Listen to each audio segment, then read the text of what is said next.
कभी सुना है उस जंगल के बारे में? वो जंगल जहाँ लोग दिन में जाने से भी डरते हैं।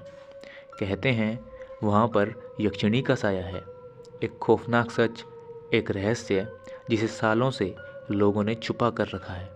लेकिन क्या वो सिर्फ एक कहानी है या फिर कुछ ऐसा सच जिसे जानने का साहस कोई नहीं करता? जंगल में दोस्तों का एक ग्रुप कैंपिंग करने आया था। उन्हीं में से कैंप फायर के पास बैठा एक दोस्त अंकित सबको कहानी सुना रहा था।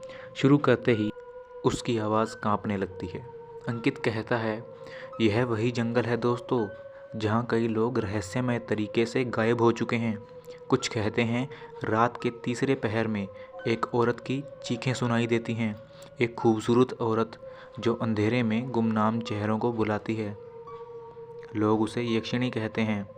जो भी उसकी आवाज़ सुनता है वो वापस नहीं आता।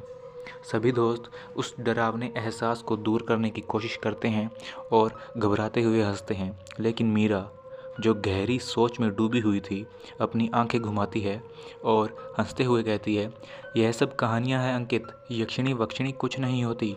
ये जंगल, ये पेड़ पौधे, ये बस हमारी कल्पनाओं का खेल है। अचानक हवा तेज हो जाती है, जिससे कैंप फायर बुझ जाती है।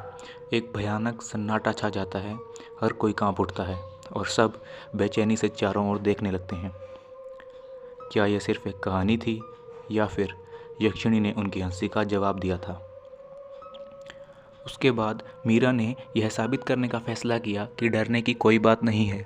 वो एक मशाल लेती है और सभी के रोकने के बावजूद भी अकेले जंगल में निकल जाती है और जाते समय अपने दोस्तों को चिढ़ाते हुए कहती है, तुम सब एक नंबर के डरपोक हो। देखो, मैं जा रही हूँ और मुझे कुछ नहीं होगा। लेकिन जैसे जैसे वो जंगल में गहराई तक जाती है, सन्नाटा गहरा होता जाता है। उसकी मशाल फड़फड़ाने लगती है। अचानक उसे एक हल्की डरावनी हंसी सुनाई देती है।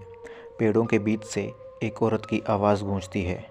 मीरा रुक जाती है और अब उसके दिल की धड़कन तेज हो चुकी थी। एक डरावनी आवाज़ आती है, क्यों आई हो मुझे ढूंढने? आओ, मेरे पास आओ। आवाज़ और भी करीब आती जाती है। जब मीरा चारों ओर देखती है तो उसका चेहरा पीला पड़ जाता है, लेकिन उसे कोई नहीं दिखता। उसकी टॉर्च की रोशनी में किसी चीज़ की झलक मिलती है। एक पेड़ के पीछे खड़ी लंबे लहराते बालों वाली एक महिला की छाया और बस उसकी परछाई। उस रात यक्षिणी ने अपना शिकार चुना था या शायद कुछ और था जिसे उसने छुपा रखा था। अचानक वो परछाई चलती है और पेड़ों में गायब हो जाती है। मीरा चिल्लाती है और पीछे भागती है, लेकिन हर रास्ता उसे जंगल में गहराई तक ले जाता है और अब वो फंस चुकी है इस जाल में। क्या मीरा यक्षिणी के जाल से निकल पाएगी या उसे भी रहस्यमय जंगल का हिस्सा बनना पड़ेगा? जानने के लिए देखिए अगला एपिसोड।